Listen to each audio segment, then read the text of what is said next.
Welcome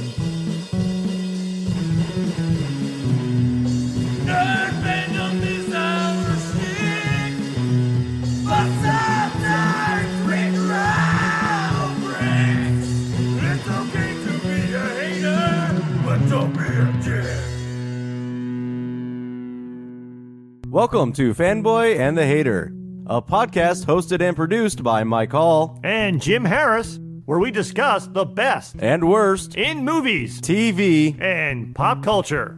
Edited by Jim Harris. And music by Mike Hall.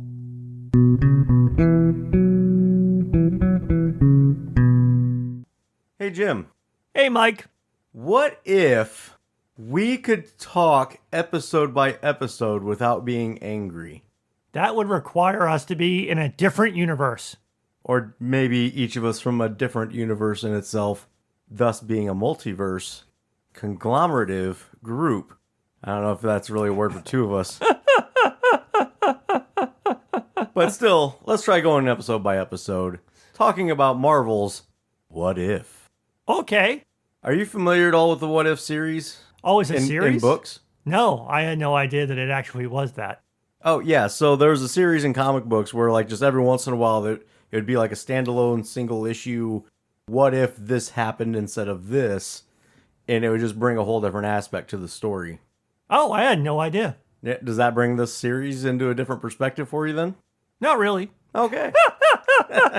I just remember like a year or two ago when Marvel had come out with their like stuff that's coming that we're going to do at some point. Mm-hmm. And that was the first time I had heard about What If.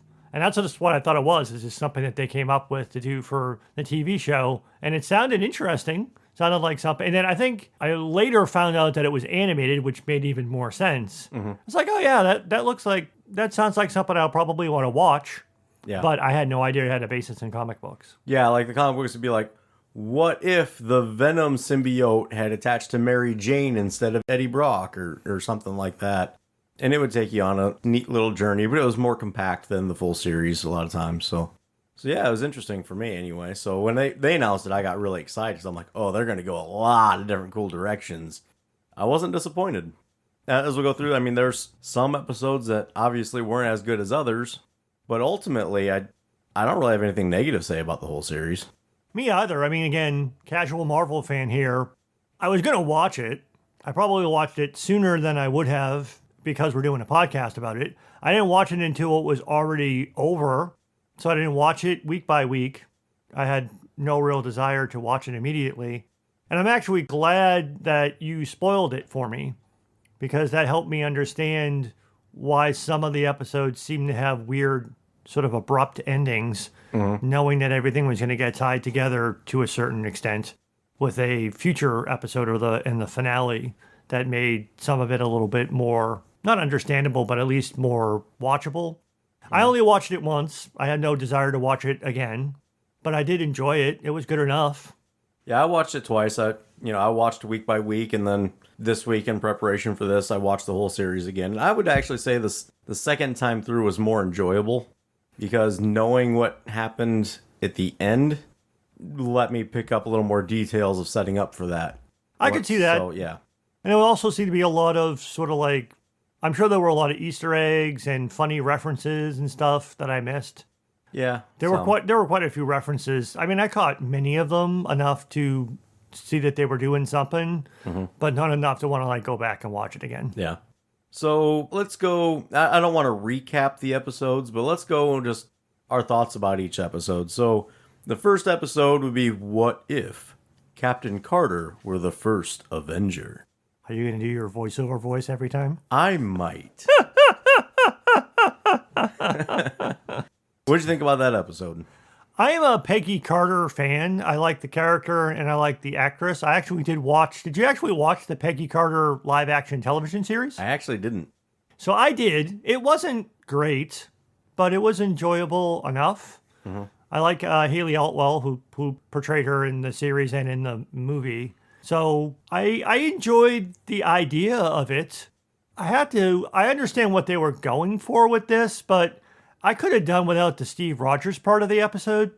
But I understand they were going with a sort of a reversal. Not only what if she, went in and became the super soldier, but also that sort of still having the Steve and Peggy relationship, but just being inverted. Yeah. I didn't really like that all that much. In part because I think, maybe this is stupid, but from like the movie, she saw him as like a nice guy, but until he turned into like super soldier dude, she had no like romantic/sexual interest in him. So her still jonesing for the scrawny Steve Rogers seemed very unrealistic to me. Now, who knows? We don't know. How do you know she didn't like him before? True. Because, she was rooting for him. She was pushing for him and everything. I mean, maybe not the physical jonesing, as you said. Obviously, that happened afterwards. But she still liked him. I think it showed that they liked each other for who they were, not for necessarily for what they looked like. Maybe. I mean, I could see Steve still liking her. I just didn't see in the opposite direction. Also, I didn't really see it like, for me, either just kill him and just get him out of the way so that whole thing is gone, or what I thought they were going to do. I didn't really like the whole Hydra Stomper thing, but what I thought they were going to do is when Steve falls off the train in the Hydra Stomper, I was like, oh, they're going to make him the Winter Soldier. Yeah, I kind of thought that too. And I was like, oh, then that would be interesting because then Steve does become a super soldier by becoming the Winter Soldier, and then that would have been an interesting dynamic. But just having him be the dorky, scrawny kid and then putting him in the not Iron Man suit, didn't really care for that much. See, I absolutely loved that part. That was what made the episode enjoyable for me. Because Steve Rogers was a guy that was not getting involved. One way or another, he was getting involved. That's why he went to the program, because he wasn't being let in. And then also you got the parallel of Tony Stark is always being compared in parallels to his father. So the fact that now his father created the Iron Man outfit, and then Steve Rogers is piloting it. So then you also get the dynamic of it's always been Captain America and Iron Man. Whether they're friends or enemies or whatever, those two always just kind of, they were almost a dyad, if you would. Oh, God. Star Wars nerd! So just having him become Iron Man was just a very interesting aspect for me. Technically, he becomes Hydra Stomper. He does not become Iron Man. Yeah, whatever. He's almost like Hulkbuster, but he's the Right. Hydra Stomper. Right. At the time, it's not like they were going to be able to create a sleek version. True. But yeah, I just thought that's what made the whole thing interesting. The Peggy Carter becoming the captain, I thought, was like, to me, that's obvious. And it's obvious she would be a good one. Or great, really. If anybody besides Steve Rogers was going to be great at it, it would be her. But having Steve become the Hydra Stomper adds a layer of dynamics that makes it interesting to me. Okay. Yeah, that was the part that I didn't like. And again, and I was disappointed. I was almost on board when I thought they were going to turn him into the Winter Soldier, which I guess technically Could still happen. That was like one of the things I didn't like, not to jump way ahead, but in the finale, there's like an extra, like, it's not a post-credit scene because it just happens at the end of the episode, but yeah, you don't know, so maybe, I don't know, but yeah, I could have just stuck with the Peggy as captain. I didn't call her Captain Britain, but that's essentially what she looks like because she doesn't have the American flag on her shield. She has the British flag. right. I mean, after that part, it does become rather, like a lot of the episodes, it's kind of, I mean, it's not really all that great of a story or all that great of, it's just, yeah, stuff's happening. She's kicking Nazi butt and whatever. All of the episodes are relatively fast moving. Yeah. You get the idea, which is actually good. They don't really dwell on it too much. It's like, what if this happens? And then a couple of short vignettes, a few sort of reversals of things we saw in movies, and then we're done. The first two episodes were that way. Yeah, and then they went a whole different direction. But yeah, this one, I really like the parallels in the storylines. The story changed, but was the same at the same time. So, like, Red Skull never got to develop the weapons with the Tesseract because he didn't have it yet. But he still got to, like, get the portal going, like, did other things with it. Brought the monster in. I guess that's actually something that he did in the animated series. with the Tesseract was open portals to different worlds, which kind of starts in this whole thing. So they pulled a lot from a lot of different things and brought them all together, and it actually might be one of my favorite episodes of the whole series. Wow. I didn't like it. I won't say I didn't like it. It was like, eh. I did like how they sort of then blasted her into the future. See, again, for me, it's just all the parallels, how it's different but the same. Yeah. And I guess in a lot of things where they talk about parallel worlds, that's kind of what happens. It's different but the same. And so I liked it. Episode 2. What if T'Challa became Star-Lord? Rest in peace, Chadwick Boseman. Yes. A sad reminder of a great loss that we suffered in the MCU. I mean, and other, obviously, more important avenues of life. But the MCU lost a huge star. Yeah.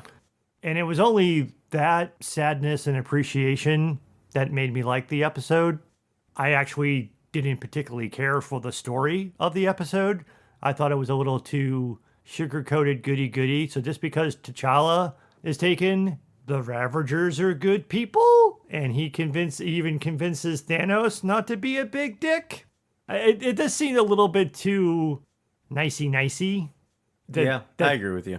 I mean, it's supposed to be, one thing changes. It's like, yeah, but everybody else radically changes? Yes, without doubt, T'Challa is a much better person than Peter Quill. Right. But would he have had that much of an that one person changes everybody else? Well, possibly, because I mean, everybody else didn't change that drastically, personality-wise. They're just saying that he has that much charisma that he was able to change perspectives for a lot of people. So even Captain Genocide, he still kept maintaining it was a good plan. Oh, yeah. But, this other way might work too. So that was, to me, that's how I took it anyways. He's just kind of opening it up saying, hey, we don't have to be assholes. We can still do the stuff you want to do, but then turn it around and actually do good with it and make the universe a better place. As Chadwick Boseman did. Exactly. So again, acceptable because of that, but overall, the story I didn't particularly care for very much. But I'll agree with you. That it was an interesting concept, but it got boring pretty quick. Which a thing that happens throughout the entire series. There are nice little in-jokes and quick references to stuff. A lot of stuff that goes by rapid fire that was good jokes and stuff like that. So, which is peppered well throughout the entire series.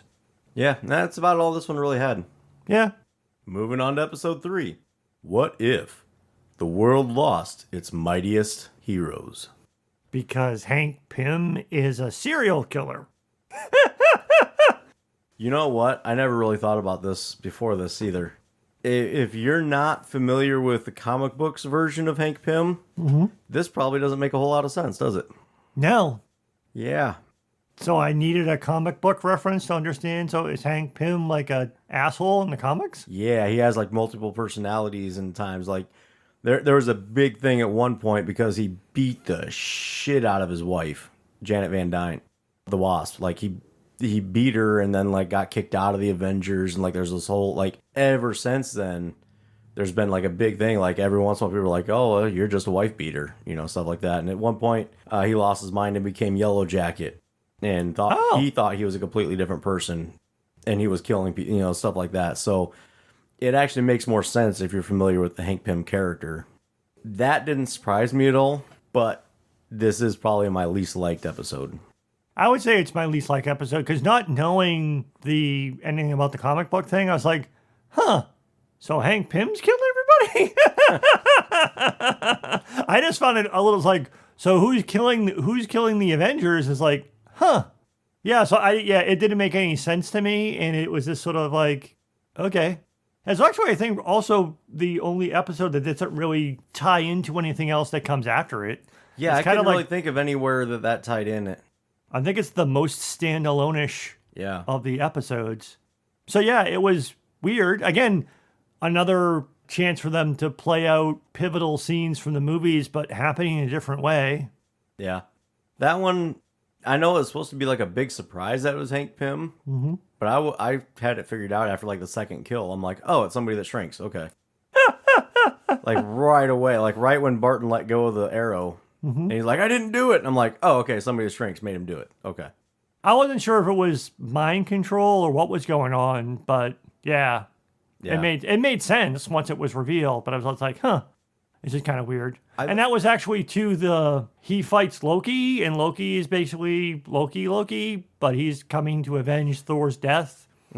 So yeah, I don't know. Again, that makes sense. So Loki and Thor, how they hate each other, but they're still brothers. So there's very much a relationship of, oh yeah, I absolutely hate that guy. Oh, you fuck with him, I'll kill you. He's my brother, but I hate him. There's very much that sibling rivalry thing there. So that fully made sense to me too. And to me, that the way they portrayed Loki in it too was more of I'm just looking for an excuse to come here and kill everybody. And you just handed me the greatest excuse ever because now I have an army. So that's how I saw it. So I guess this episode for me was interesting idea, interesting story, kind of boring to watch. I would agree. Which is also one of the good aspects of the series is, again, it's just short little vignettes of what if. And it's not like it gets, all of the episodes were like less than 45 minutes. So it's like not a long time. Everything unfolds pretty quickly. You don't really get into it. No big deal. It's just something else to think about kind of thing. Right. And kind of similar with this next one, which is episode 4. What if Doctor Strange lost his heart instead of his hands? I didn't like this episode either. So, I mean, this was actually weird. I watched them and the whole thing in batches. I watched the first 5 episodes, and then I watched the last 4 episodes on a separate day. I was really getting tired of the series after not just this episode, but the next episode, 3, 4, and 5. If I was watching week to week, I would have just stopped and waited until the entire season was over because, like, yeah, I'm not liking this series. But since I watched it after it all had already dropped and over the course of 2 days, it picks up. But this episode didn't do anything for me either. Okay. This episode, the first time I watched it, I thought it was pretty boring. But then the second time through, it picked up a little bit more.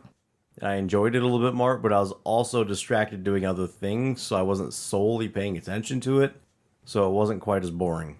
I know it's supposed to be an alternate version, but I just never really saw the Doctor Strange character from the movie caring that much about the girl that would have bothered him in any way. And him turning to magic to find a way to go back in time seemed like a bit of a stretch. And then all the things he was doing, I just didn't buy it. I mean, it didn't really play up the romance angle all that much in the movie. He was basically just a dick who didn't really seem to care about her all that much. So, I don't know, maybe they were trying to play up that angle. I just didn't really buy it. But at the same time, the movie didn't really address it that much. No, again, they didn't really make much of their relationship at all, yeah. other than it was failed. Even before he had the accident, and then after the accident, she was the only person who was actually trying to help him, and he basically treated her like shit. But even, I mean, again, they didn't really play up that much of the relationship other than it was failed. It just, to me, it seemed like a weak premise, and overall the story wasn't particularly interesting. Okay. For me, it was just how repetitive it was what was boring for me. I think they just went to the well a few too many times, both in the trying to stop her from dying and in the absorbing the demons from different universes. I just think they just almost how you feel about Family Guy jokes. Where they did it just a little too long. And at least in the jokes, when it's funny, it can become funny again. But this wasn't funny. And it just got to be, okay, I get it, move on. So I think this one, like the last one, could have been a little bit shorter. Could have been, but again, as an aside, this is why the series is good. You don't have to like every episode. Yeah. And again, even if the ones didn't like as much, they're still relatively short. So yeah. But it was interesting to see how powerful Doctor Strange could be if he was willing to let go and feed and not care about the consequences. There's that too. And he's still Doctor Strange. Like at the end, he's still smart and logical and everything too. So I don't know. I think it's an interesting thought on almost the Joker-esque one bad day.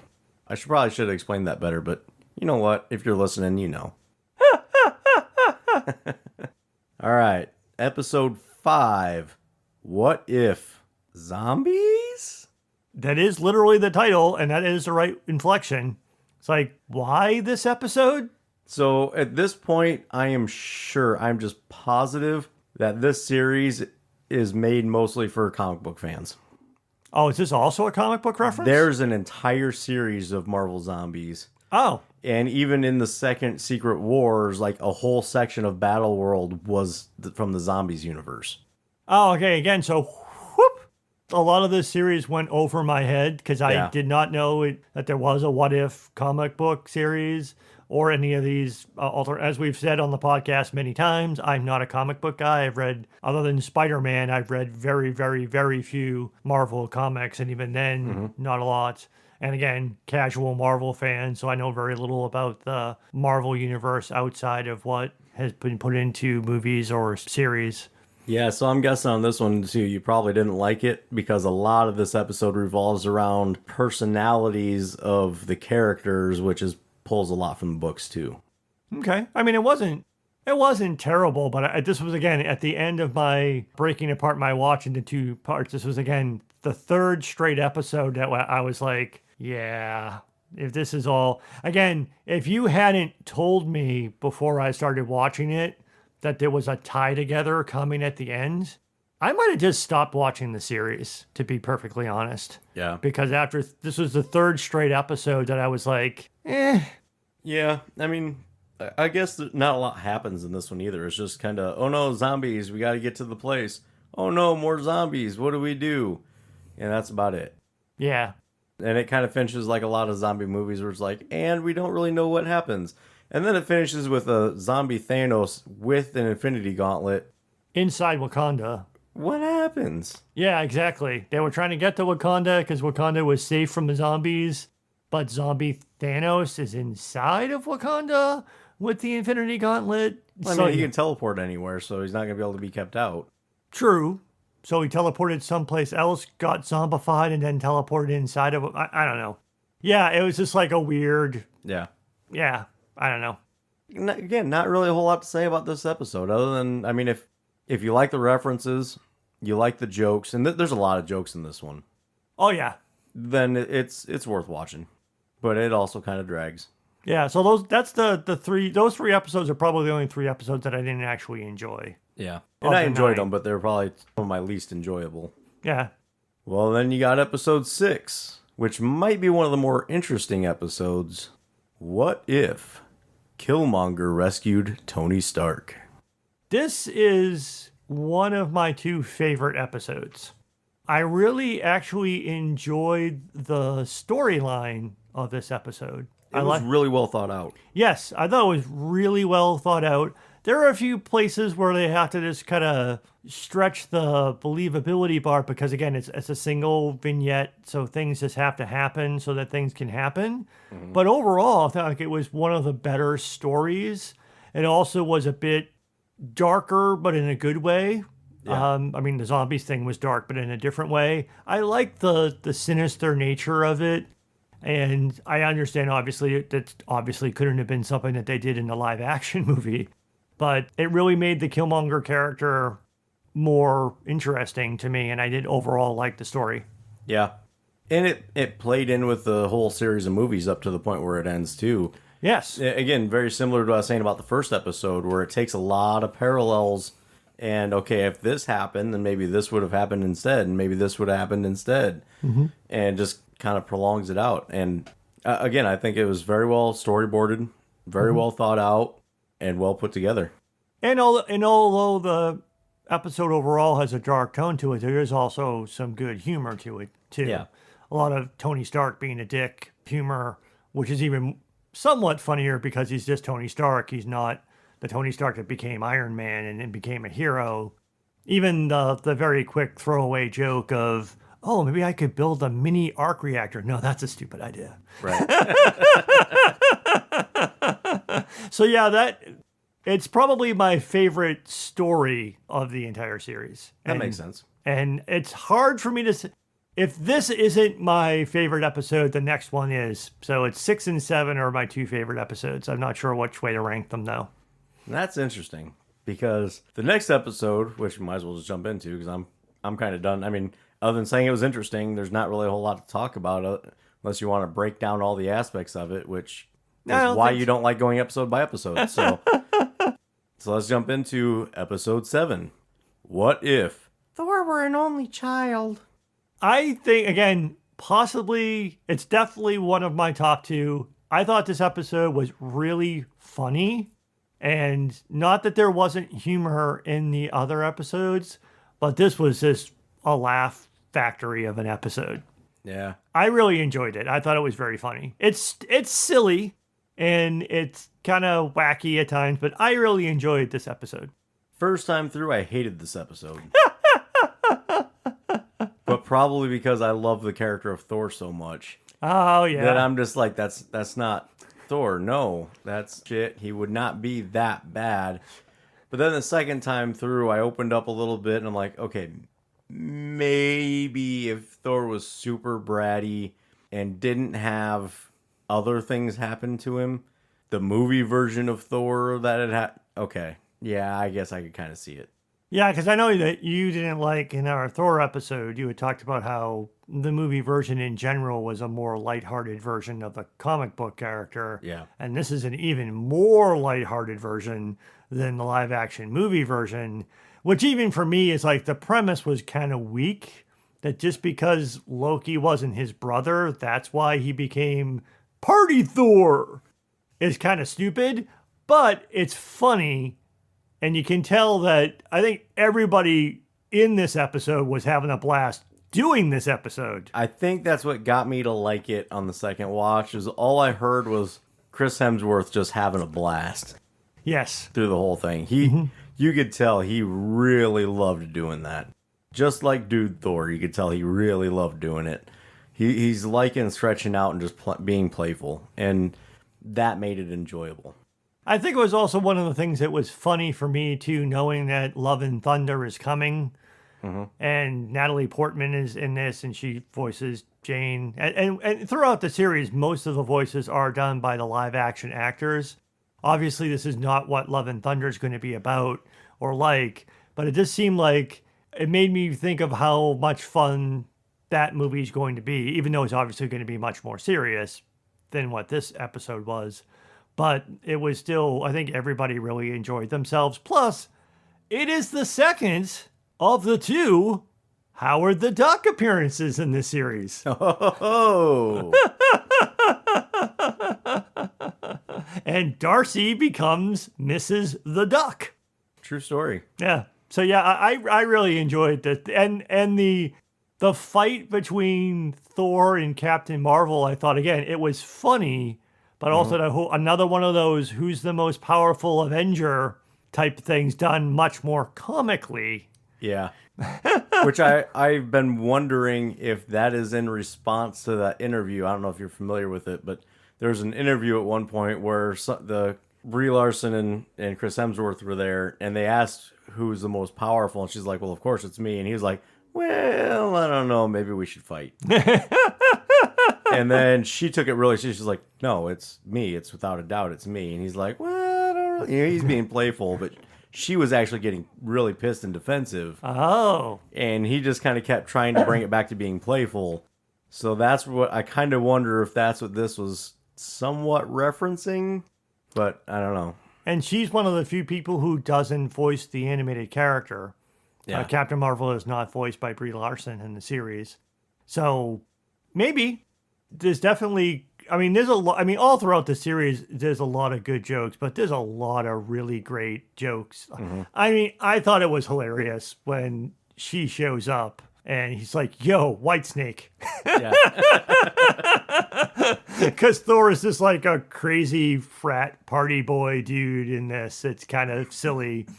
There's all sorts of really funny, even just like in the back, like the fact that the rabbit the rabbit in the sink.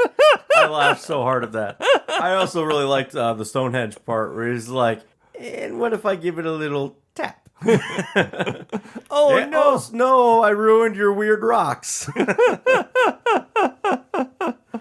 Yeah, that was good. The one thing that stood out to me in this episode, though, even the first time through, that I'm like, huh, was the end. Because I mean, we'd had partial Infinity Glove zombie Thanos, but in this one we get Vision Ultron with all of the Infinity Stones in his armor.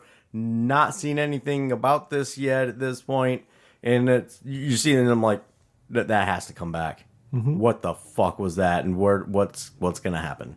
Yes, because at the end of that one, it's just like, and they all lived happily ever after. Ooh, I spoke too soon. And then that's just the end of the episode. You're like, oh, okay. But yeah, if there was an episode that I would rewatch, I would rewatch that. The Killmonger episode and then that episode I would definitely rewatch. Those were my two favorite episodes. And then we roll into episode 8, What If Ultron Won? Which starts to tie everything together. Yes. And so this one is another one where I thought it drug. I liked the story that was there, but I was also really bored at the same time. I liked it. It probably was stretched out a little bit too much. Had a hard time with it's just Black Widow and Hawkeye left. I'm not a huge Hawkeye fan, but seriously, the dude that shoots arrows and Black Widow, and they're doing all that stuff. I know they wanted to do another one of the inversions of Hawkeye falls and sacrifices himself instead of Black Widow, but could have done without that aspect. I did kind of like, I don't know if it was intended to be a joke, but how easily Vision / Ultron defeats Thanos. Yeah. Which I think was also kind of a reference to, you should have gone for the head. Yeah. I mean, he could have been easily defeated before, too. Just nobody wanted to kill. Yes. Whereas Ultron, and I think it was just to show Ultron's like, oh, I don't care, I'll kill everybody. Like, right. Immediately, no thought. Mm-hmm. I guess this is another one, though, of if you're a fan of the books, you're going to like it more, because in the books, Hawkeye always seems to survive. He always seems to be one of the last ones standing. And Black Widow, too. It's just... And I think part of it's because they're so used to being defensive. They're not the big guns. They're just humans. I mean, Black Widow kind of has a healing factor, but not that much. So they're used to having to survive. They're not going to be able to take the big hits like Hulk or Thor does. So they're used to dodging and hiding and whatnot. So it makes sense to me that they would survive, because they wouldn't put themselves into the situation that they might die. Whereas the other ones are going to stand right in front of death and say, have at thee. And thee. And thee. Call back to the Thor episode you should watch. Yeah. But I mean, it set up the beginning of tying everything together and setting up the final episode. So, yeah.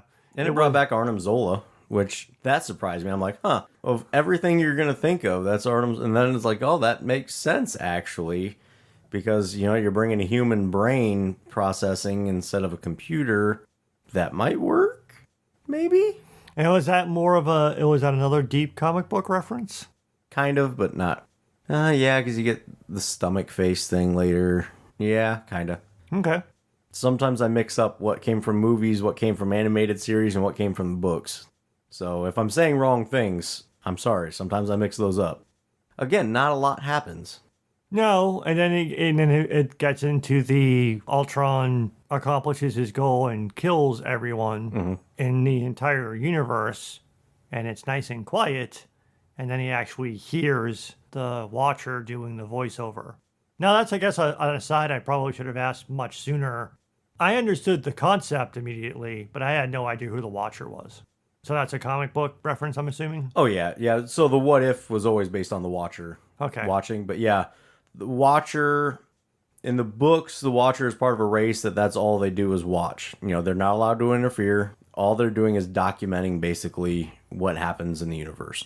Infamously, he gets involved. He's the one that warns initially that Galactus is coming. And he's actually like outcast from the Watchers because he interfered. Kind of looks like a Guardian of Oa. Very similar, probably ripped off from that. But yeah, I mean, that's their whole thing is they watch it. And generally speaking, can't really be seen unless they allow themselves to be seen. And so that was kind of what that was like. You can hear me. How can you hear me? That kind of thing. There's also a big book run like Who Killed the Watcher, because somebody murdered the Watcher at one point. Oh, okay. So, yeah. Again, I like the series. I like the idea of it. While I don't like all the episodes necessarily, some of them drug on, it's still interesting. It is. And again, that ends with the Ultron becoming aware of the Watcher and becoming aware of there are more universes than just the one he was in. And so it's like throwing him through the universes and stuff like that. Yeah. And then you get the whole, another way of picturing or conceptualizing the multiverse, which is obviously the big Marvel thing for this phase of the MCU is going to be the multiverse. Probably, I mean, I'm not sure this is going to be tied into how the movies will work, but it was a nice way to conceptualize the whole multiverse thing. Yeah, I was kind of wondering that too, if they were going to bring this into the movies or not. Yeah, whether or not the Watcher is going to like show up at some point, we don't know. Or if that's how they bring Black Widow back, or if they replace Captain America with Captain Carter or something like that. Yeah, again, I mean, it's not necessary, but I guess maybe they wanted to open the door to, if they wanted to, they could just have people. I mean, again, any multiverse concept done anyway would allow you to say, hey, let's do something different and say, it's just another universe. But yeah, this was an interesting way of showing the breaking through of different realities. Yeah, but ultimately this episode is very similar to the zombie episode where it's just them running away from a horde of robots. Yes, substitute the zombies with robots, and it's pretty much the same thing. Yeah, so again, it's interesting story. Didn't really do a lot for me. Except for, oh, cool, ultimate gauntlet Ultron. I thought that was a cool concept. Yeah, I thought so too. Which then brings into episode 9. What if the Watcher broke his oath? And that oath being that he only watches. Correct, that he cannot interfere.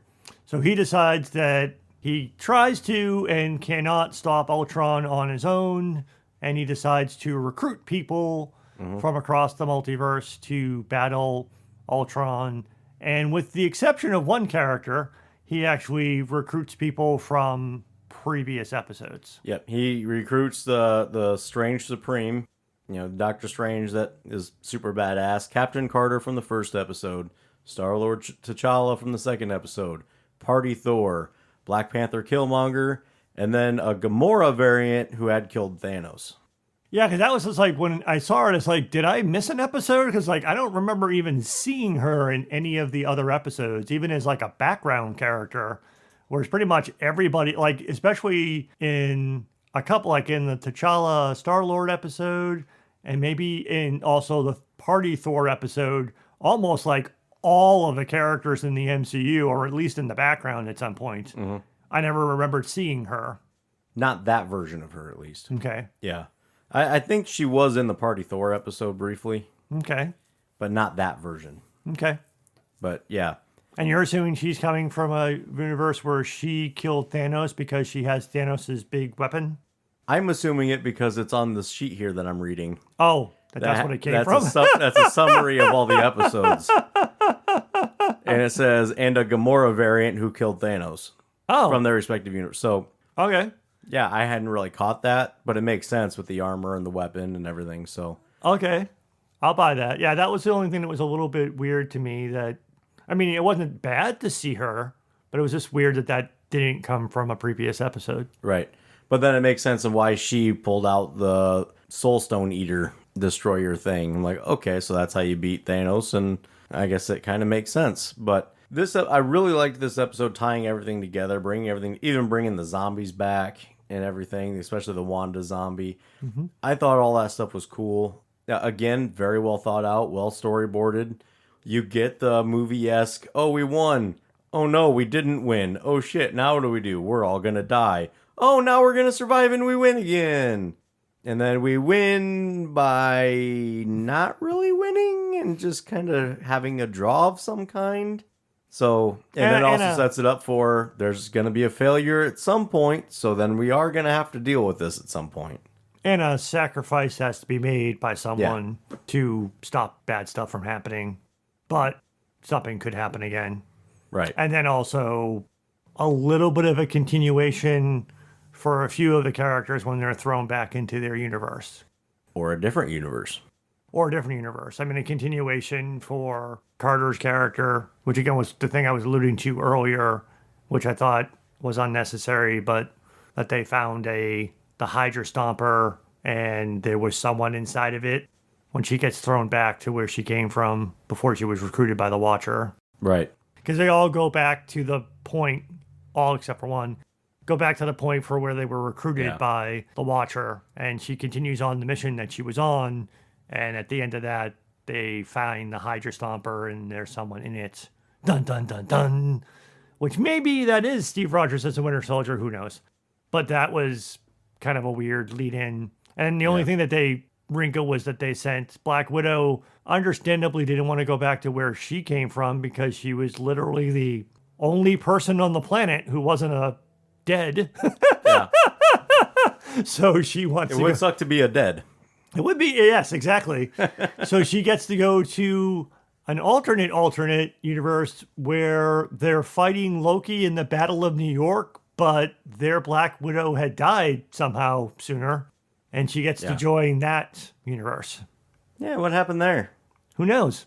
And I think that was it in terms of where everybody went back to. Yeah, for the most part that I'm aware of. Yeah, and that concludes the whole series, which, I mean, for as much happens, there's not really a lot to talk about. No, again, it's well done and well thought out. Even the episodes I didn't like, again, short and to the point, gives you stuff to think about. I enjoyed it overall. I did too, and I still maintain I think the second time through was more enjoyable knowing how it culminates, because then you can pick out the details and kind of see how they set it up. And for somebody that likes to think about how things are made, that made me happy. I could see maybe at some point me watching it a second time just to watch the jokes again. Yeah. The references that they make to things. And catch a few more references, probably. Catch a few more references. Yeah. And I have no idea if there's going to be another season or not. I mean, they kind of leave it somewhat open-ended that there could be more, but there doesn't have to be. But here's the thing, with What If, it doesn't even have to tie together. Yeah, that's true. And so it would not surprise me if after every phase now, or every couple phases, whatever, every storyline, they do another set. It would make sense to me. I'm on board. I mean, it seems like they're already kind of going a little bit in that direction with the live action stuff already. The Loki series already has that baked into the series. That there's another Loki, that he didn't go back to the same universe that he started in, and things were different there. And we already, just from not some trailers and previews of upcoming movies, that whole idea. We know that the multiverse in several different but related ways is coming to the live action movies, which may just be how things change from this point forward, but they could be what if like stuff in terms of, like you had mentioned earlier, how some characters could come back, perhaps played by different actors. And they could also go and do other stories, even independent of the movies. Like one of the few characters that didn't really get, which I had no problem with, one of the few characters that really get much was Peter Quill. Yeah, I don't really like that character anyway, so I'm okay with that. Me too. So I thought it was actually kind of funny in a way that he was kind of like the only major character that kind of got left out. I mean, he briefly appears and then that's it. Twice, yes. Yes, and then the second time it just kind of shows he's like, and I'm okay with just laying here. That's fine. I think you'll enjoy it more if you read the books, if you're familiar with the books. Just from having this conversation with you, I've definitely, it didn't even dawn on me, nor did it have any negative impact on my watch. I had no idea that What If was a comic book series. Yeah, you can still enjoy it without. Yeah. For sure. But I think having that experience or having that background knowledge makes it even more enjoyable. You probably could not have seen all of the movies, but I mean, a lot of the references and the whole idea of things being different would make more sense if you had seen all the movies. Yeah. Not all animation is like this, but most of the voices are done by the same people. Not that that's necessary. But it's kind of neat. You can tell they enjoyed doing it. Yeah. So I think overall, whatever level of fandom you are in the MCU, or whether or not you're familiar with the comic books or not, I think it's an enjoyable enough series. And it's something that's maybe, even if they don't come back to this, I would like to see Marvel do more MCU animation, even if it's not just this. Yeah, I agree. I'll leave this with one final question. Okay. What if more people reviewed and shared our episodes? We need the listener, not the watcher. And that's why we don't have listeners. Thank you for listening to Fanboy and the Hater. We really appreciate it and would love to hear your feedback. Give us a rating, write a review, Reach out to us on Twitter at fanboyandhater. email us at thefanboyandthehater@gmail.com. You can find all of our episodes on our website, fanboyandhater.podbean.com, That's PODBEAN. where you can download the free Podbean mobile app for Android and iOS.